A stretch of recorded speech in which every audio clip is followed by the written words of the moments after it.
They say that a human being is created for happiness just like the bird is created to fly. A good phrase, why not? However, if we think about the nature of happiness, a lot of questions pop up.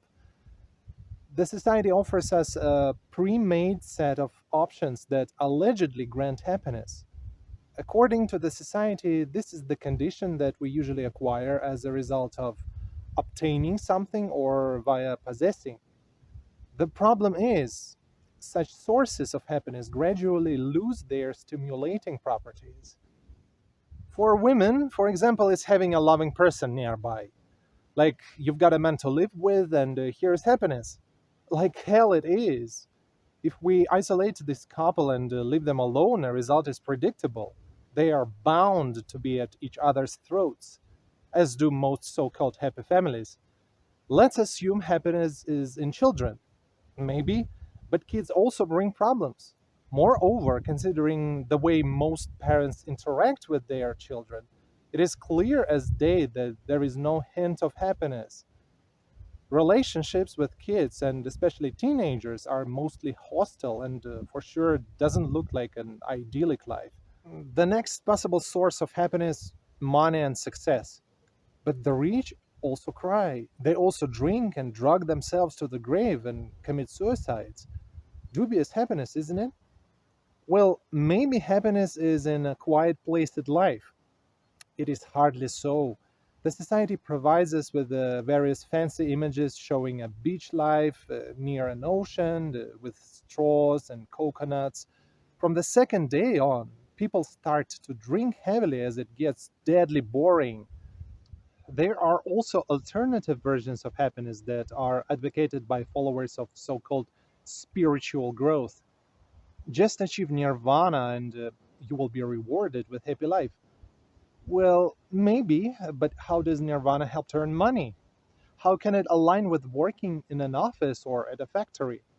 Does it grant you a place to live? So, are we offered to become blithesome hobos? No, it can hardly be considered a viable option, I suppose. There is a good question. Is a wolf howling at the moon happy? It sends shivers down people's spines as they put themselves, humans, on the place of this wolf, being at night in snowy cold woods.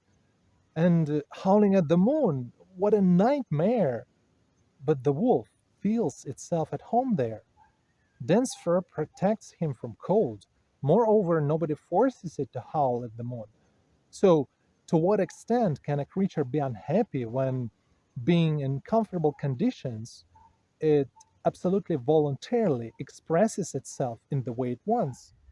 Naturally, we're not wolves, and in order to understand human happiness, we have to turn to another idea, the concept of life as a game. There are many tried songs and well worn phrases telling us that life is a game. In general, all of them are correct, as life is a game indeed. A game of a great variety, and everything we know about games we can easily apply to life. Life is a play on a stage. Yes, as well. Is life a strategic game? Yes. Is life a gambling game? Of course. Is life a quest? Sure. There are games of all genres, and we're in the right to choose which game to play. If you are into shooters, there are always places in the world where you can shoot. But you always have to bear in mind that in those games, everything is real. There are real bullets and people truly get killed. But still, it's a game. The concept of life as a game assumes that you shouldn't take things too seriously. In comparison, if we, like most people, take going on extremely seriously, the game is still on, but a genre is changed. It becomes a zero sum game. Thereby, we're either losers or winners, without any in betweens. And every loss can turn out to be fatal. As a result, people who take life absolutely seriously are not capable of seeing options. They overzealously hit their heads against walls, thinking that they have to break it at any cost in order not to lose. But unfortunately, this is a no win position. On the other hand, if we take life as a game, we can kind of look at a situation from above. We can see possible turns and therefore become more flexible. But most importantly, we get to know what the happiness is. Happiness in life is happiness of a player. All false modesty aside, and let's be brutally honest, what on earth could be more exciting and pleasant than a state when you are on a roll? When there is a whole chain of positive changes in life and everything plays out.